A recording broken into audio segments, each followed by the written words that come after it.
आंखौ थायो थानाय तिनि तामसो खेसो लेंहा साइ लाभ करै मोंसासो दुकुमान किसा बोल हलाय बने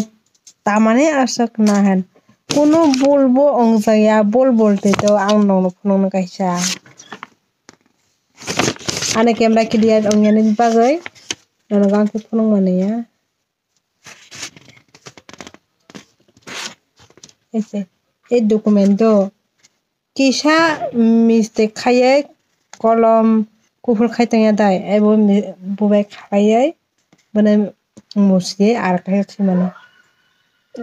डॉक्यूमेंट हलाय हजाक 12 तारियो आगरतला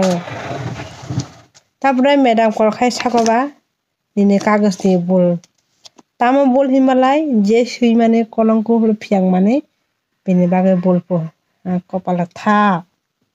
तामा खायसना खालामनि बिसिंसे नाङोफो हलाय नाङो हिने हलाय थाहा काप तले स्कुल तारा खरागे खाना तक गाड़ी बय माखनाय काइनि जिपो वाइसे ओ आसासा जे सिपिदे ने थामाने तारपरे थांगै फायहा फायै